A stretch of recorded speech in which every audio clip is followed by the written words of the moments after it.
So welcome to this short explanation video about Amiko Cards. So this video is for people who are working and supporting other people in whatever role you're in, if you're a social worker or a key worker or a foster carer, or you're a volunteer for a group that's helping people who are living in an asylum hotel. There's lots and lots of situations you might be in where you want to help people, but you're not a trained teacher or you're not a trained wellbeing specialist and you're not sure kind of what to do. And we have developed some resources to help with that. So one of them is the Practice Your English workbook, and there's a separate video to walk you through that. And the other one are these Amiko cards here. So I'm busy opening up a pack of cards. Here they come. Right, so what are the Amiko cards? Well, first of all, you'll see they're colourful. They've got pictures on them, and we've had them translated and printed in 12 languages. So you can use this as a way of getting language to help people talk about the things which will keep them well. So that's one really basic thing. You can look at the cards and you can practice together saying the words. And for anybody who's wanting to learn English, that is going to be an interesting, useful thing to do. So it's a language learning tool. It's also, probably more importantly, a way of helping ourselves to stay on top of things and to be feeling as okay as we can when we're under stress or pressure. So we've made this little graphic here, if you can see it. Basically, well-being is a very broad topic, and it can be hard to know when to start when you're feeling low mood or really stressed or really angry or all those other sort of difficult feeling states that we get into. The four suits correlate to the four topics correlate to the four suits on the cards, and they are physical self-care. We've got making connection with yourself and with others. There's self-expression, so that's either sort of working with the feelings or doing things which inspire you and light you up. And this one at the bottom, which is around organisation, focus, purpose, getting on top of your life. So the first thing with the Amiko cards is to learn to ask that question today: which of these four things can I focus on most usefully? And it will be different for different people on different days, of course.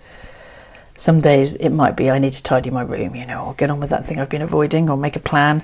Some days with this connection, it might be I need to phone my friend, or even book an appointment with a counsellor, or take the dog out for a walk and feel connected to the dog, whatever.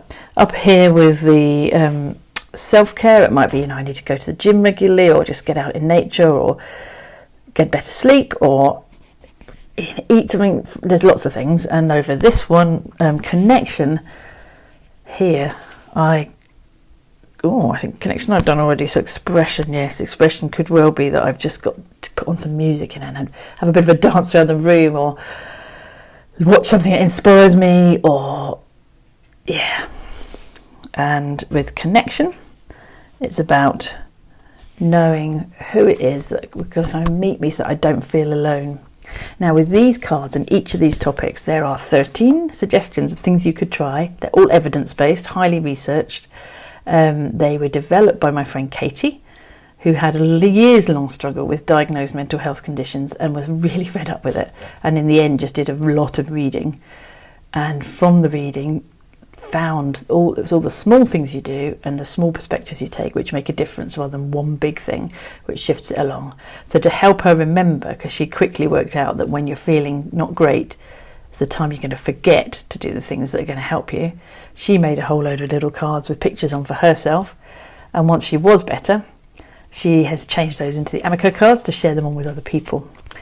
So I suggest that if you want to help, the first thing you do is you get to know the cards, have a look at them, use them, pick ones for yourself, think about what you're doing for your well-being, and just make them something you're familiar and comfortable with. You can do that together with somebody else if you're helping, but the key is to kind of work with them over time, because after a while you start to kind of remember them and are familiar, and that sense of like, oh yeah, go out for a walk, that's an Amiko card. It's a bit of validation. I'm on the right track. I'm going in the right direction. As well as I'm feeling like this, what can I do? And a sense of there being a well-being system and stuff that we know works, and I'm sharing it. I'm part of that. I belong to that world. only comes when you use these things over time. So use them as playing cards, play games with them, put some of them out on the wall, get them out and use them as a language learning tool, but just keep them actually in use and in front of yourselves, rather than stuck on a cupboard or a wall, and see what happens. You know, I've been working with these for a year now, and they're more and more kind of sitting inside here and in here as something which feels really important, because they're lovely. And that loveliness is kind of in me a bit now, as much as just looking at something which is outside me, because I've got to know them and I can have familiarity and say, oh yeah, freshen up. Good idea. It's an Amiko card. I hope that's helpful. I'd love to know what happens and how you use them and how creative you're able to get. If you've got stories to share of what's happened once you get the Amiko cards out and start using them together, please tell me. It's info@brightpathfutures.com. I'd love to hear, and have fun with these. They're designed to make you smile as you go.